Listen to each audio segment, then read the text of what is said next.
آقا فرماتے ہیں دو کلمے ایسے ہیں جو رحمان کو سب سے زیادہ پیارے ہیں اور زبان پر سب سے ہلکے ہیں اور میزان میں سب سے بھاری ہیں.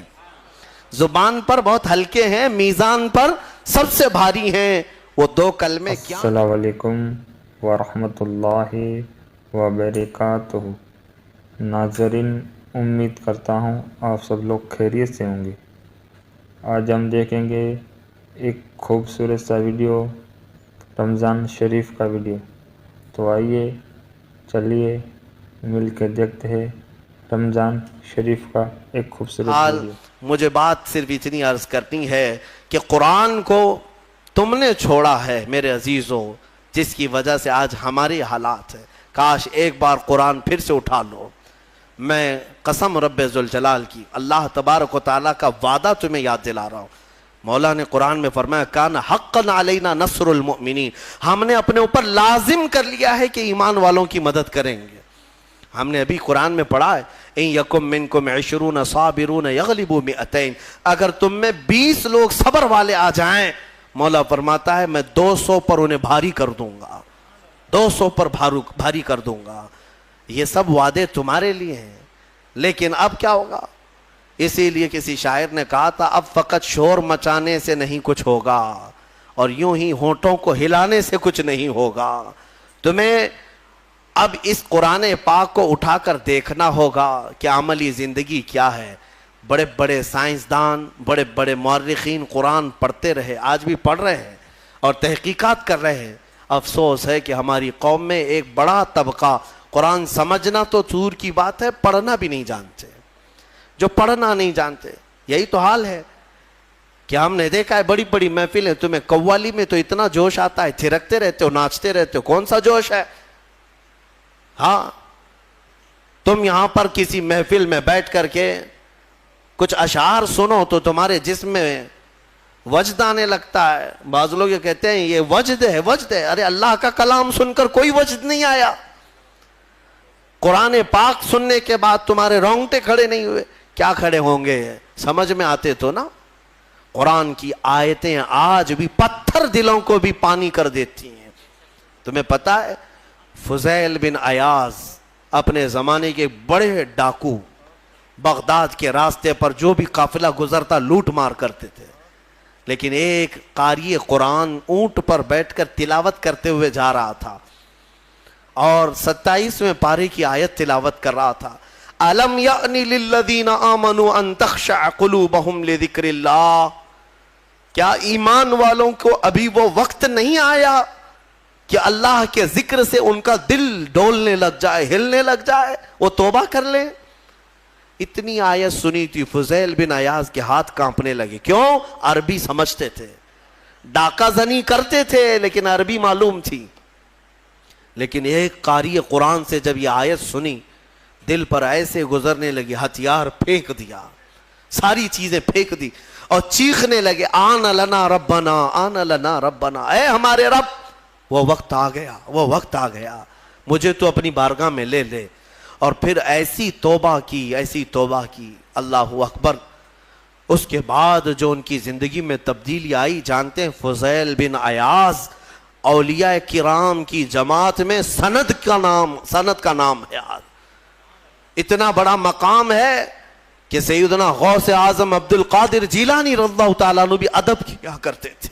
فضیل بن عیاض کا نام آئے تو وہ کس سے ان کی زندگی بدلی؟ قرآن کی آیت نے بدل دیا. آج بھی قرآن پاک سمجھ جاؤ تو تمہاری آنکھیں بہنے لگ جائیں.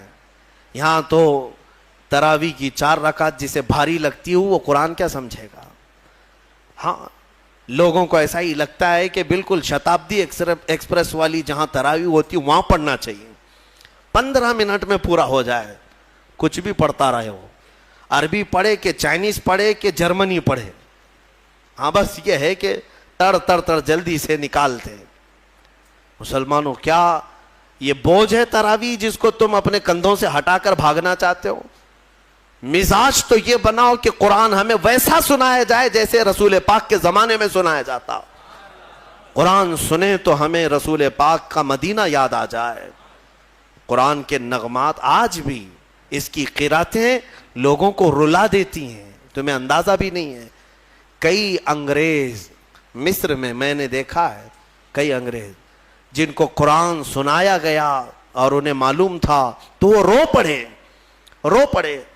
ایک فرانس کا بہت بڑا ڈاکٹر تھا اسکندریہ میں، ایک ہمارے بڑے شیخ ہیں، وہ قرآن کی تلاوت کرتے تھے تو وہ اپنی ڈاکٹریٹ پہ بڑا فخر کرتا تھا، صرف وہ حضرت کی قرآن کی تلاوت سننے کے لیے وہ باہر کھڑا رہتا۔ کئی دن کے بعد وہ ساری چیزیں چھوڑ کر کے اندر آیا اور کہا اس کی جو مٹھاس ہے اور اس کی جو لذت ہے مجھے دنیا میں کہیں نہ ملی، مجھے اسی دامن میں داخل کر لیا جائے۔ کئی ایسے لوگ ہیں جنہوں نے قرآن پاک کو سن کر کے اپنی زندگیاں بدل لی۔ تمہیں کیا ہو گیا؟ قرآن کو اتنا اوپر رکھ دیا کہ ہاتھ بھی نہ جائے۔ تمہارے فریج اور ٹی ویاں تو صاف ہوتی ہیں، قرآن پر تو پتہ نہیں کتنی گرد و غبار لگی ہوئی ہے۔ ہاں ابھی رمضان میں اس کو صاف کر دیا ہوگا، اٹھایا ہوگا۔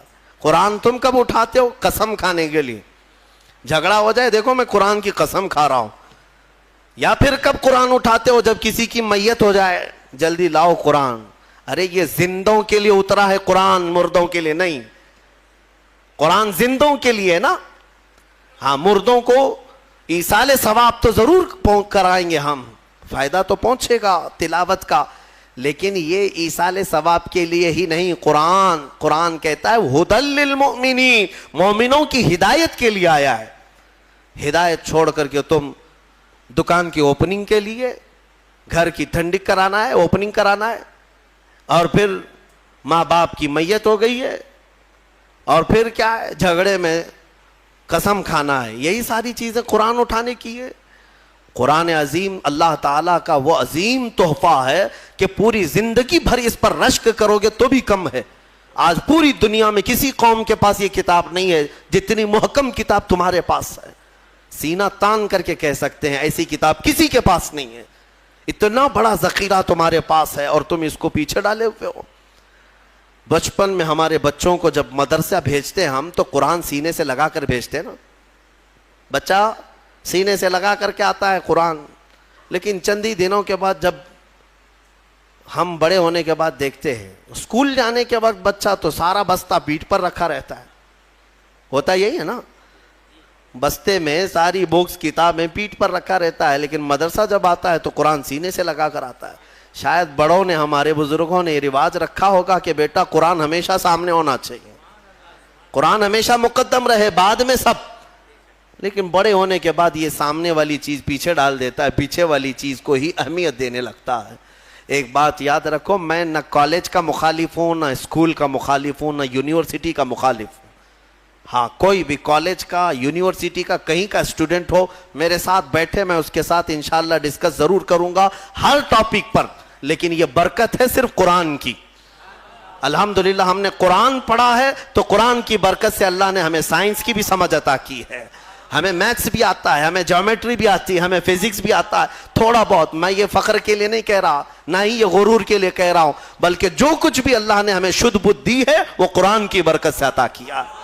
اور اعلیٰ حضرت فاضل بریلوی رضی اللہ تعالیٰ عنہ خود فرماتے ہیں ایسی ایسی کتابیں انہوں نے لکھ رکھی ہیں کہ آج کی بڑی بڑی یونیورسٹیوں کے پروفیسر حل نہیں کر پا رہے ہیں، ان کے میتھس کے بڑے بڑے ٹف فنڈے نہیں حل کر پا رہے ہیں۔ قبلہ پہچاننے کے علوم آج بھی کتاب لکھی ہوئی ہے، جیومیٹری پر لکھی ہوئی ہے، علم رمل پر، علم جفر پر اور زیجات پر، ایسے ایسے علم ہے جس کے نام بھی تم نے نہیں سنے ہوں گے۔ اور اعلیٰ حضرت یہ کہاں جا کر پڑھے تھے، کون سے مدرسے میں؟ یہ فن، یہ علوم آج پورے ہندوستان کے مدرسوں میں نہیں پڑھائے جاتے۔ اعلیٰ حضرت کہاں سے پڑھے؟ خود فرماتے ہیں یہ صرف اور صرف قرآن اور حدیث رسول کی برکت ہے۔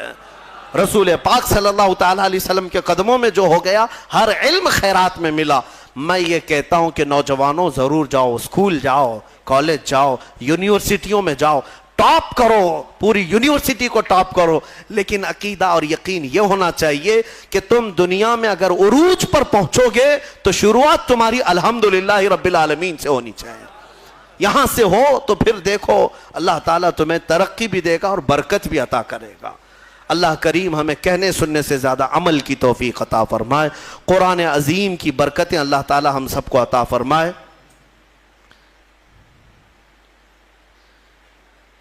ایک سوال ہے، یہ ہر نماز کے بعد یہاں پر جو تسبیح پڑھی جاتی ہے سبحان اللہ وبحمدہ سبحان اللہ العظیم وبحمدہ استغفر اللہ، یہ بخاری شریف کی حدیث ہے، بخاری شریف کی حدیث ہے، صحیح کتاب۔ حضور پاک صلی اللہ تعالیٰ علیہ وسلم نے فرمایا جس نے دن میں یہ 100 مرتبہ پڑھ لیا، دن بھر جو کچھ بھی کیا گیا تھا سب اللہ معاف فرمائے گا۔ تو رواج یہ دیا جاتا ہے کہ 5 وقت کی نمازوں میں اگر تم سے 50 یا 55 مرتبہ ہو جائے، 11 مرتبہ پڑھتے ہیں، باقی کا بچا ہوا اپنے رات میں سونے کے وقت پڑھ لو تاکہ دن بھر کی خطائیں معاف ہو جائیں۔ اور بخاری شریف کی سب سے آخری حدیث جس پر ختم بخاری ہوتی ہے اور اس کی تلاوت کے وقت دعائیں قبول ہوتی ہیں، بزرگوں نے فرمایا بخاری شریف کا جب ختم ہوتا ہے نا، جیسے ختم قرآن بھی ہے نا، شب قدر کو ختم قرآن کی محفل ہوتی ہے، بخاری شریف کی ختم کی بھی محفل ہوتی ہے، اور بزرگوں نے فرمایا ختم بخاری کے وقت جو حدیث آخری پڑھی جاتی ہے اس وقت مجمع میں جو بھی دعا کرے گا اللہ اس کی دعا قبول کرے گا۔ وہ کیا پڑھی جاتی ہے؟ بخاری شریف کی آخری حدیث، میرے آقا صلی اللہ علیہ وسلم نے فرمایا کلمتان حبیبتان الی الرحمن خفیفتان علی اللسان ثقیلتان فی المیزان سبحان اللہ وبحمدہ سبحان اللہ العظیم۔ میرے آقا فرماتے ہیں 2 کلمے ایسے ہیں جو رحمان کو سب سے زیادہ پیارے ہیں اور زبان پر سب سے ہلکے ہیں اور میزان میں سب سے بھاری ہیں۔ زبان پر بہت ہلکے ہیں، میزان پر سب سے بھاری ہیں۔ وہ 2 کلمے کیا ہیں؟ میرے آقا فرماتے ہیں سبحان اللہ وبحمدہ ایک کلمہ، سبحان اللہ العظیم دوسرا کلمہ۔ یہی ہے۔ ایک دوسری حدیث میں آگے وبحمدہ استغفر اللہ کا بھی اضافہ ہے۔ بہرحال یہ اس کی فضیلت آپ نے پوچھا اس لیے میں نے عرض کیا۔ آج بھی بحمدہ تعالی خانہ کعبہ کے پاس کثرت سے پڑھی جانے والی تسبیح بھی یہی ہے۔ پورے خانہ کعبہ کے غلاف پر اگر کوئی تسبیح لکھی ہوئی ہے تو صرف سبحان اللہ وبحمدہ سبحان اللہ العظیم، یہی آپ دیکھیں گے۔ اللہ تبارک و تعالیٰ اس تسبیح کی برکت سے ہمارے گناہوں کو معاف فرمائے۔ سبحان اللہ ماشاء اللہ، سبحان اللہ، کیا خوبصورت بیانہ سنا ہم نے۔ اللہ ہم سب کو رمضان شریف میں نیک عمل کرنے کی توفیق عطا فرمائے۔ اللہ تعالی ہم سب کو رمضان شریف میں روزہ رکھنے کی توفیق عطا فرمائے۔ اللہ تعالی ہم سب کو رمضان شریف میں رات میں جاگ جاگ کر عبادت کرنے کی توفیق عطا فرمائے۔ جو پریشان حال ہے اللہ ان کی پریشانی کو دور عطا کرے، جو بیمار ہے اللہ ان کو بیماری کی شفا عطا کرے۔ اللہ تمام مسلمان کی من کی زائد تمناؤں کو پوری عطا کرے۔ ہم اللہ تعالیٰ سے یہ دعا کرتے ہیں اللہ تعالیٰ تمام مسلمان کو جنت فردوس میں اعلیٰ سے اعلیٰ مقام عطا کرے۔ ایسے ہی اسلامک ریئیکشن ویڈیو دیکھنے کے لیے ہمارے ساتھ جڑے رہیے اسلامک اسٹیٹس چینل پر۔ انشاءاللہ ملتے ہیں ایسے ہی ایک